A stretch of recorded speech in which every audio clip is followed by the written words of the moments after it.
Half-Life, the god among the first-person shooter, a blueprint for what FPS games should be. Well, yeah, I guess Doom would be the godfather, but either way, Half-Life was revolutionary. It was technically impressive by using skeletal animations for moving characters and improving storytelling, among other things. So of course Valve would want a sequel to be released, right? Well, yeah, but since the first game was so technically impressive, Valve wanted the sequel to break even more boundaries than the original. So they hired a newly founded studio called Gearbox Software. These guys were tasked with creating the expansion to Half-Life, and well, the two they made were excellent. But which is better, Opposing Force or Blue Shift?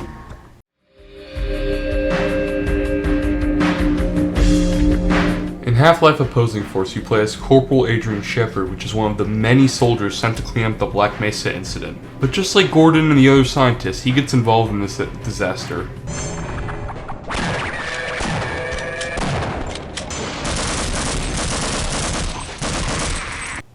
Like, maybe a little too involved. It's also important to note that these expansions are through the eyes of different jobs or factions that were at Black Mesa at the time. Like, for example, Blue Shift, which we'll talk about later on, uses the character Barney Calhoun as the perspective of Black Mesa security guard.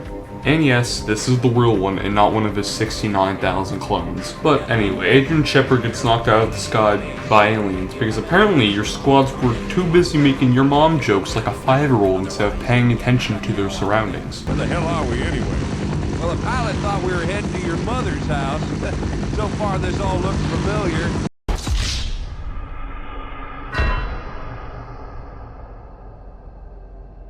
When you wake up from the help of a scientist at Black Mesa, you start playing the game, and honestly, Opposing Force could stand against the original Half-Life pretty damn well. It's more of Half-Life, which isn't really a bad thing because it's an expansion pack and it's not supposed to be something much bigger than what it should be, so that's fine. However, the story isn't as good as the original, but it's made entirely up in gameplay. The new weapons such as the Wrench, Desert Eagle, and Sniper are all great new weapons as replacements for Gordon's weapon selection. For example, the Desert Eagle would replace the Magnum in this case. And the completely new weapons, such as the Shock Roach, are really fun to use. There are also new alien creatures in the form of Race X, which are harder enemies that appear around halfway through the game. These can be pretty annoying. I sometimes hate these things with a fiery passion, but overall they're a great addition. The final boss of Opposing Force is really cool, and I'd argue better gameplay-wise. I mean, sure, it could drag a little bit, but it's overall pretty creative, and the fact it comes to you was really funny for me for some reason. I have no idea why. And yeah, that's about it for Opposing Force. For an expansion to Half-Life, it's overall pretty good, and some people would argue it's better than the original. However, I disagree. Now let's talk about the other one. Just like the original Half-Life, Blue Shift starts you on another tram ride going to work, and of course you're running late. So you get your vest, and more importantly a helmet, which is something Gordon will never be able to get because he has a phobia towards helmets. Why are we still here? You head to an elevator, and disaster strikes. Now, Blue Shift is less content-packed than Opposing Force, but it makes all up for it with story, and it seems to set up Half-Life 2 a little by showing how Barney escaped Black Mesa in the first place. The story of Blue Shift is relatively straightforward. After going through a few hallways, a dying scientist tells you to go find this guy called Dr. Rosenberg.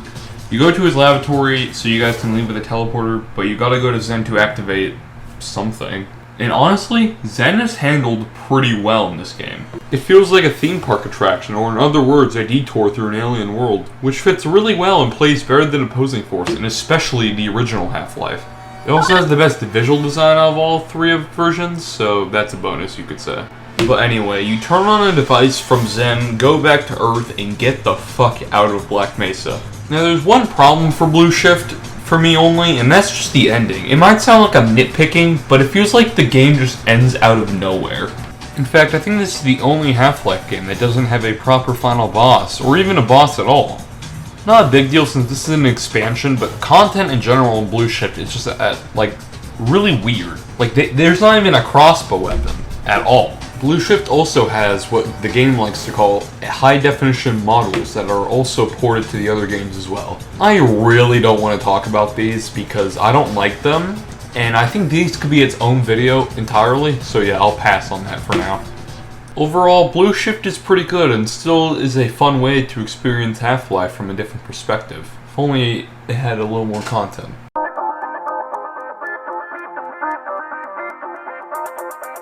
Now these games are so similar yet so different from each other, it's more up to personal preference to me. I personally prefer Opposing Force because I'm more likely to go back to it and play it. Blue Shift I wouldn't say as much, but that doesn't mean it's bad though. It's just that Opposing Force has way more content. Adrian Shepard has the gas mask, which I'm biased and gives it bonus points to me.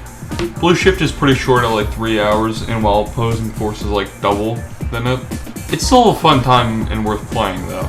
So to the one guy that clicked on this video for its actual purpose, just play both. But anyway, thanks for watching. If you enjoy videos about games on the Source Engine, please consider subscribing. I upload about once a month. Hope you enjoyed this video and learned a lot, and I'll see you in the next one.